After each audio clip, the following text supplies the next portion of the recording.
arising from the 2020 conquest war against Nagorno-Karabakh, Artsakh, such as war crimes, missing people, return of prisoner of wars and civilian hostages, forced disappearances, Artsakh rocket, etc. Thank you. Welcome. Thanks for inviting. It's an honor to stand here together with you to oppose and protest against all colonialism and what it all brings with it: wars, genocides, ethnic cleansing, and war and dispossession. We are now living through a dark age where international law doesn't work. Countries with powerful militaries attack weaker neighbors, committing war crimes and genocide with no retaliation. But not many know that it all started on 27th of September 2020 with Azerbaijan war of aggression against Artsakh, Nagorno-Karabakh, aided and abetted by Turkey and Israel. A small war resulting in a disposition of about 70% of the Republic of Artsakh territories, total ethnic cleansing of Armenian population from occupied areas, followed by cultural genocide of Armenian heritage. Azerbaijan conquest war against its much smaller neighbor, countless war crimes, tortures and extrajudicial executions of POWs and civilian captives, ethnic cleansing, destruction of Armenian cultural heritage, or the refusal to free prisoners of war and civilian captives, didn't receive any condemnation, any backlash, any sanction. The world simply didn't notice those happen. But the autocratic regimes around the world took notice. Moreover, in 2022, EU announced Azerbaijan a reliable partner and increased oil and gas imports from Azerbaijan, aiming to reduce from Russian oil and gas. The 2020 Artsakh war showed that dictators can use blatant force to conquer territories, commit ethnic cleansing and war crimes, disrespect international and humanitarian law without any consequences or cost. First followed the Russian war of aggression against Ukraine in February 2022, lasting till date. 2 days before Russia launched a massive invasion of Ukraine, Putin signed a wide-ranging agreement with Azerbaijan dictator Aliyev, deepening economic, diplomatic and military cooperation between Russia and Azerbaijan, bringing it to the level of alliance. Handing the Armenian Artsakh to Azerbaijan was the price Putin willingly paid back in 2020 in the expense of Armenian people for Erdogan's and Aliyev's support to bypass the expected Western sanctions in reaction to the planned Ukraine invasion. Since November 2020, Artsakh was turned into Gaza Strip. It was totally occupied and surrounded by hostile Azerbaijani army and Russian peacekeepers, who together were controlling who and when can enter and exit the region. But the people of Artsakh didn't leave their homeland and continued living and created there under occupation. On December 12, 2022, Azerbaijan started full blockade of Lachin Corridor, the internationally recognized and the only road connecting Artsakh to Armenia and thus to the rest of the world. According to the 2020 tripartite ceasefire agreement with Armenia, Russia, and Azerbaijan, the Russian peacekeepers were supposed to control the Lachin Corridor and control its security and uninterrupted functioning. But the Russian peacekeeper did nothing for 10 months to remove the Azerbaijani blockade of the corridor.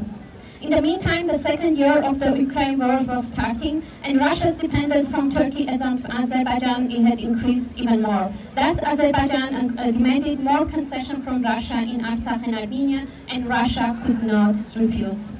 So Azerbaijan installed its own military checkpoint, replacing the Russian checkpoint in the Lachin Corridor, and started blocking even the little humanitarian aid that the International Red Cross was delivering through the region. The Azerbaijani military kidnapped Armenian civilians trying to pass through their checkpoints and holds them in Baku prison under false accusations till date. People started dying out of lack of medication and hunger. Does sound familiar? Yes, Azerbaijan used the entire arsenal against Armenians in 3 years that Israel has been using against Palestinians for decades. In February 2023, the International Court of Justice issued mandatory provisional measure ordering Azerbaijan to end the blockade of Nagorno-Karabakh as well as to restore gas and electricity inflow from Armenia. Azerbaijan ignored the UN court order and continued to blockade Artsakh, and no country pressured it to comply with the ICJ order, which we are witnessing also now with the case of Israel and Gaza blockade. Azerbaijan genocidal blockade of Artsakh lasted 10 months, causing malnutrition, deaths, miscarriages, collapse of public transportation and healthcare system. On 19th of September 2023, Azerbaijan launched a full-scale military offensive against the remaining parts of Artsakh in the whole perimeter and shelling all towns and villages. Azerbaijan had informed the Russian peacekeepers about the military operation, and they stepped down from their position to open the way for Azerbaijani military to attack the mostly unprotected population. The small self-defense forces of Artsakh with limited weapons, no help coming from anywhere outside, could last only 2 days and had to surrender. About 800 Artsakhs were killed in the attacks and its aftermath. Thousands of wounded couldn't get treatment under continued blockade, lack of fuel, medication, and medical staff. On 27th of September 2023, Azerbaijan opened the Lachin corridor for civilians to exit Artsakh one way to Armenia.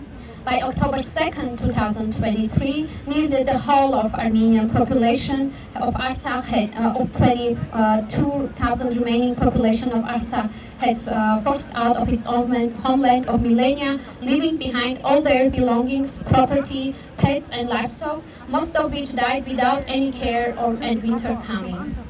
Till now, about 150,000 refugees from Artsakh struggle to find housing, afford high rents in Armenia, establish an household from scratch with little help from outside.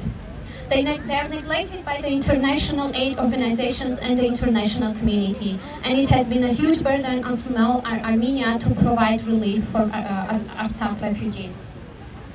Till now, Azerbaijan has faced no consequences or sanctions for its genocidal wars against Artsakh and Armenia, and ethnic cleansing of the entire indigenous population of Artsakh. And it's not surprising that only a few days after Artsakh total conquer and ethnic cleansing by Azerbaijan with no consequence or stop, that's exactly what Israel started copycatting in Gaza. The darkest age of raging conquest war, committing war crimes and genocide without any consequences for the perpetrators should end now. We should resist at all levels to bring it to end. We should hold perpetrators accountable to stop ongoing wars of aggressions and genocides and to prevent future ones. In February 2024, an Azerbaijani was held in Moscow airport for an Interpol request from Armenia.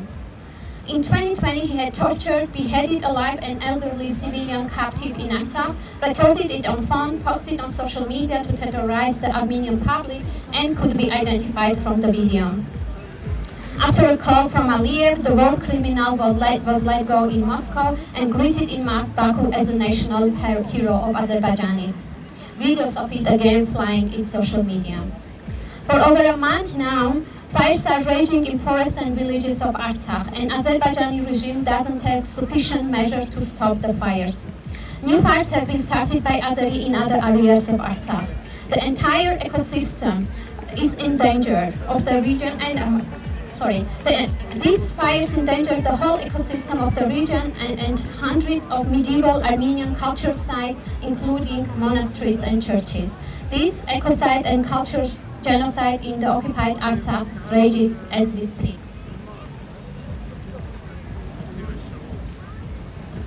Yesterday, Trump, obsessed with the idea of getting Nobel Peace Prize, forced Armenia to sign a peace agreement with Azerbaijan.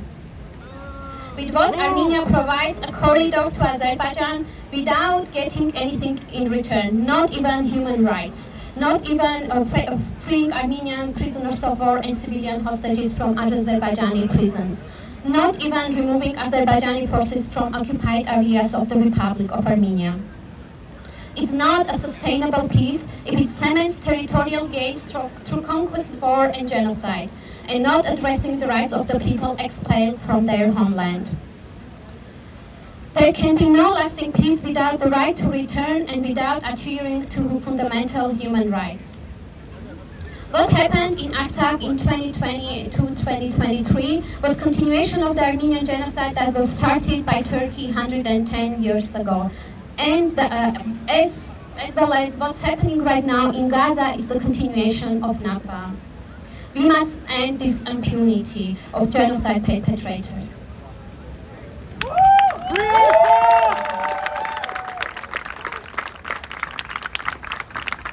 We at Theophanu Club Germany stand united in solidarity with the people of Palestine, Ukraine, Armenia, and Artsakh, and for their resistance and just fight against their aggressors, colonizers, and occupiers.